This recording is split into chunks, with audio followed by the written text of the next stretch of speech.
Namaskaram. Often, when we look at different itihasas or puranas and study them or do parayanam of them, sometimes we tend to look only at that specific grantham, that specific epic, and look at what it has to offer to us. And many a time, we can actually miss a larger picture that gets communicated there.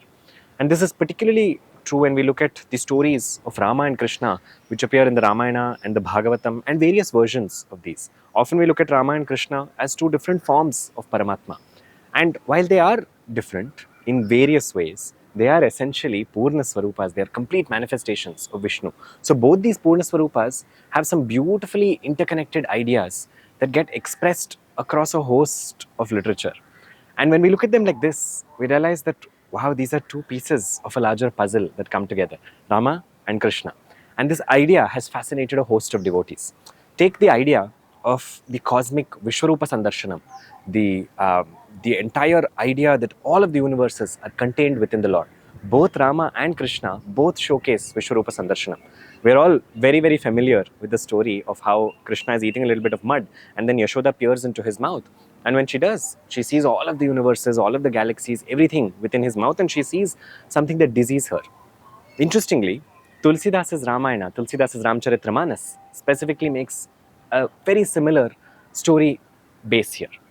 In this particular version, what happens is Kausalya is attending to a baby Rama and she puts him to bed. And after putting him to bed, she goes to the Puja Mandiram in the palace and she offers Naivedya to their Kula Devata, to their family deity. As soon as she has done this, she then goes to the kitchen. Once she goes from the kitchen back to the puja room, she sees that her baby Rama is sitting there and he's eating the Naivedya.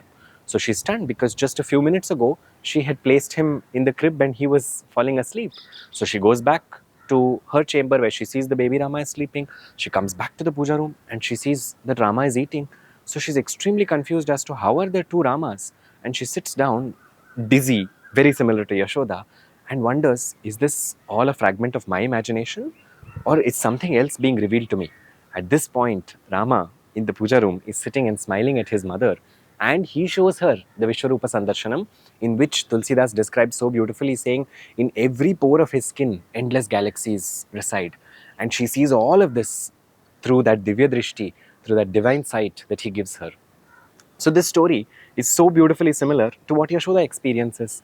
The idea here is powerful and simple at the same time. The idea is when you are in love with a Purna Swarupa or you are in love with any Swarupa of Paramatma, that love is so powerful, it will reveal something greater than what you can ever imagine. That is exactly what happens to Yashoda. That is exactly what happens to Kausalya. This is one idea.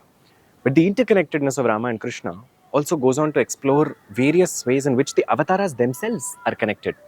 Take the idea of Dasharatha. Now, it is a well known story component that Dasharatha passes away, he leaves, his Atma leaves his body when Rama is not there by his side. Rama has already left for the Vanvasam. Now, at that time, how is it that for a father who is pining for his son, and his son is also Paramatma, how is it that Paramatma chooses to leave him like that and to go away to the forest? Many people have written about this, saying that if Rama was Paramatma, this seems like a cruel act. But here lies the rahasyam, here lies something greater waiting to be decoded. The idea of why Rama is not present at the time Dasharatha's pranam is leaving his body is because if Rama performs the Antima Kriyas or the last rites of Dasharatha's body, Dasharatha's Atma will not have any return because Vishnu himself is performing those samskaras, means one will go to Vishnu Loka. And that is the rahasyam, because if Dasharatha goes to Vaikuntha or goes to Paramapadam and does not return, who is going to come back in the next avataram of the Lord as Krishna's father, Nanda? Dasharatha has to reincarnate as Nanda. For Dasharatha to reincarnate as Nanda, he does not completely exit the cycle. He must go and wait in a certain realm, and then he comes back when Rama is reincarnated as Krishna. So this idea is very, very powerful, talking about how there is a larger cosmic plan that gets showcased through Rama and then through Krishna. So when you look at them together, you see this manifesting. You also see this later in the story when Sugriva and Vali are in combat and Rama sides with Sugriva and he shoots Vali. And when he shoots these arrows at Vali, Vali criticizes him, but Vali eventually realizes who he is. But a lot of commentaries on the Ramayana consider this to be an act of partiality, of bias towards Sugriva. But look at the idea here. When Rama is supporting Sugriva, Sugriva is Suryaputra. Vali is Indraputra. It is through their grace that these two Vanaras are born. So in Rama Avataram, Rama supports Suryaputra and he contests Indraputra. That is Vali. Now look at the next avataram, Krishna avataram. Take a moment there which is equally powerful, where Krishna is encouraging Arjuna to kill Karna. There, at that point, we have to understand Arjuna is Indraputra and Karna is Suryaputra. So, in one avataram, in Rama avataram, it is Suryaputra versus Indraputra, and in Krishna avataram, it is Indraputra versus Suryaputra. So, there is a certain cosmic balance here that he maintains within two avatarams. What is the idea of Surya versus Indra? Why is that happening? This is the idea of different elements of nature in combat with each other, and which Paramatma knows what element to support at what time in order for there to be welfare for the world. This idea is about Indra and Surya. So when we look at these symbolic ideas of what they're standing for, we see that Rama and Krishna are two aspects of divinity showcasing itself. This idea that they are connected, and also that people who see them like this are in absolute awe of them. This is beautifully represented in the case of both avatars. When you look, when both of them step out, when both of them go on to perform the avatara karyas, the predominant purposes for which they both manifested, there are a host of people who are already waiting for them. As soon as Rama steps into the Vanavasam, there are a host of rishis who have been waiting for him for so very long. Not even Vanavasam, even before that itself, when he goes past Gautama's ashramam, Ahalya is waiting. So you see that there are bhaktas who have already been focusing on this form of the Lord. The same idea is present with Krishna. So when you look at ideas like this presents itself as a suchaka, as a small message, which is a window into understanding, oh, how is it that these bhaktas knew about the Lord's arrival before he came itself? This aspect is about bhakti. This is about prema bhakti. That when you are so deeply immersed into love for the Lord, at some point that love will lead you to Him directly. That is why there's a very beautiful moment in the Ramayana. This appears in the in a Telugu version of the Ramayana, when Rama and Lakshmana are in search of Sugriva and headed towards Kishkindha. At that point, they hear a voice that says, "O Rama, have you come?"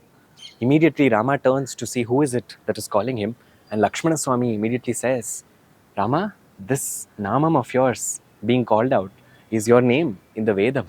In the Vedas, you are referred to by this name. The one who is calling him is Shabari."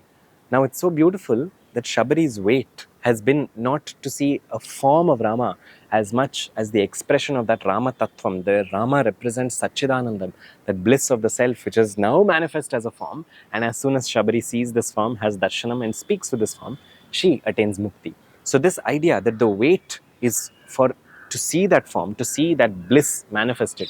You see the same idea with Krishna and Kubja. You see the same idea with a host of devotees who have just been waiting for Paramatma. That wait is essentially one aspect of sadhana, and Rama Avataram and Krishna Avataram both highlight and revere what happens to devotees who are willing to make that wait, or who are willing to wait it out for Paramatma. And this aspect, and ultimately the idea that Rama and Krishna are connected, be it through stories, be it through symbolism, or be it simply through the idea that they speak to whoever speaks to them.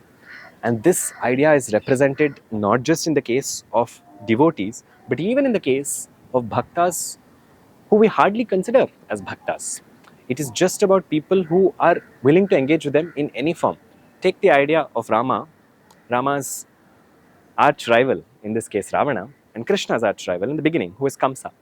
Now, when Ravana is inflicting his tyrannical rule on all of Lanka and all of the world for that matter, this tyrannical rule is not by itself. It is still founded in some amount of fear, because the idea that Rama is somewhere going to come starts to peck at him once he kidnaps Sita.